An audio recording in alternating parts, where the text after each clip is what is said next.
जय श्री कृष्णा। प्रणाम भक्तजनों। आज मैं मार्गशीर्ष मास महात्म्य की अध्याय 25 की कथा लेकर आई हूँ।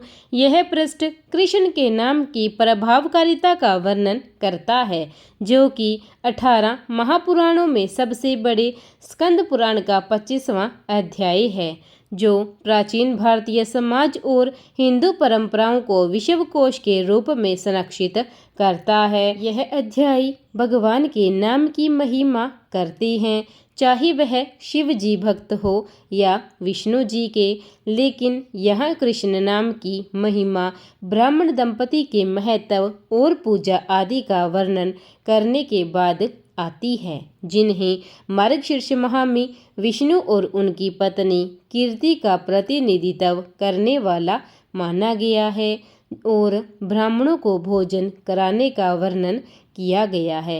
आइए हम कथा यानी कि महात्म्य अध्याय 25 की शुरुआत करते हैं। श्री भगवान ने कहा, हे श्रेष्ठ वार्ताकार, मैं आपके द्वारा पूछे गए प्रश्नों का निर्णायक रूप से तथा उचित क्रम में वर्णन तथा व्याख्यान करूँगा। उसे प्रेम पूर्वक सुनिए। मार्गशीर्ष मास के स्वामी केशव है तथा उनके साथ कीर्ति भी है। उनकी पूजा पहले बताए अनुसार करनी चाहिए। ब्राह्मण को केशव तथा उनकी पत्नी को कीर्ति मानकर दंपति को वस्त्र, आभूषण तथा गाय देकर विधि पूर्वक सम्मानित करना चाहिए। हे प्रियतम, यदि दंपति का आदर और पूजन किया जाए तो निसंदेह ही मेरी भी पूजा हो जाती है। अतः दंपति का आदर अवश्य होना चाहिए। इससे मुझे संतुष्टि मिलती है। मुझे संतुष्ट करने वाले विभिन्न प्रकार के दान अवश्य देने चाहिए। वे हैं गायें, भूमि और विशेष रूप से सोना, वस्त्र, बिस्तर, आभूषण और मकान।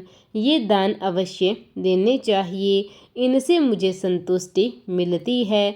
सभी दानों में से 3 दान सबसे श्रेष्ठ माने गए हैं, अर्थात भूमि, गाय और विद्या। हे प्रिय, यदि ये तीनों दान कर दिए जाएं तो मुझे अपार प्रसन्नता होगी। इसलिए मार्गशीर्ष मास में मनुष्यों को ये 3 उत्तम दान अवश्य करने चाहिए। हे निष्पाप, मैंने पहले ही स्नान की विधि स्पष्ट रूप से बता दी है।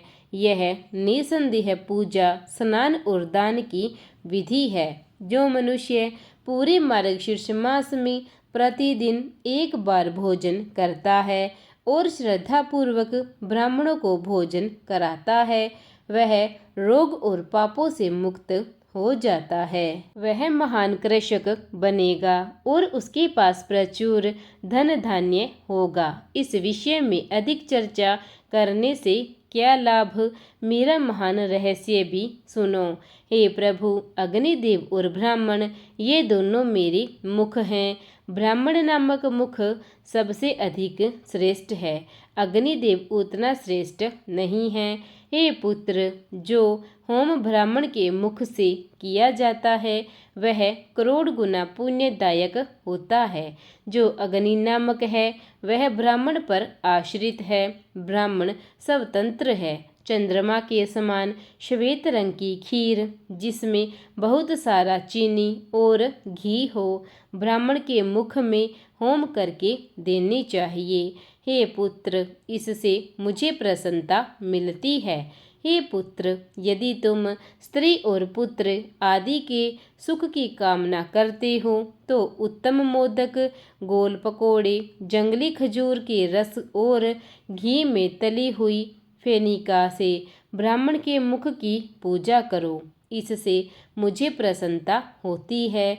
मार्गशीर्ष मास में ब्राह्मण के मुख में उत्तम पके हुए चावलों से हवन करें, जिनकी चमक और सुगंध श्वेत कुमुदिनी के समान हो तथा साथ में मुद्रा, दाल और बहुत सारा स्वादिष्ट घी भी रखें। शिकर का एक प्रकार का मीठा व्यंजन होता है, जिसे दूध और घी में खूब सारे सूखे मेवे और फल, चीनी, कपूर और नारियल की गिरी के साथ उबाला जाता है, शुभता लाता है। हे चतुर्मुख, मार्गशीर्ष मास में ब्राह्मणों के निमित्त सुंदर एवं आकर्षक व्यंजन तथा अचार तैयार किए जाने चाहिए और मधुर श्रीखंड तथा अन्य प्रिय वस्तुएं तैयार करनी चाहिए। हे पुत्र, ये सब वस्तुएं बनाने के बाद उसे ब्राह्मणों को बड़े आदर के साथ भोजन कराना चाहिए। वे जितना अधिक स्वादिष्ट भोजन खाते हैं उतना ही अधिक मुझे आनंद मिलता है। यह संसार में दुर्लभ बात है, अतः विभिन्न वस्तुओं को इस प्रकार तैयार करना चाहिए कि ब्राह्मण प्रसन्न हो। यदि वे प्रसन्न हो जाते हैं तो निसंदेह ही मैं भी प्रसन्न हो जाता हूँ। हे चतुर्मुख, विश्वास करो कि मैं तुमसे झूठ नहीं बोल रहा हूँ। ये यशस्वी दाता, यह रहस्य मैंने तुम्हारे कल्याण के लिए कहा है। भले ही वे डांटे या मारे तो भी हे सम्मान देने वाले, वे मेरे प्रेम के कारण झुकने के योग्य हैं। हे पुत्र, इस प्रकार से सदैव करना चाहिए, विशेषकर मार्गशीर्ष मास में। इसी प्रकार मार्गशीर्ष मास महात्म्य के अध्याय 25 का यही समापन होता है। इसके आगे की कथा कल हम अध्याय 26 में सुनेंगे। अध्याय 26 में हम भोजन किस प्रकार करना चाहिए और प्रतिदिन भगवान को भोग लगाने के बाद भोजन करने से क्या पुण्य मिलता है, इस कथा का कल हम श्रवण करेंगे। प्रेम से बोलिए जय श्री कृष्णा। विष्णु महाराज की जय। प्रिय भक्तजनों, अगर आपको कथा अच्छी लगी हो तो कथा को लाइक और चैनल को सब्सक्राइब जरूर करें। धन्यवाद।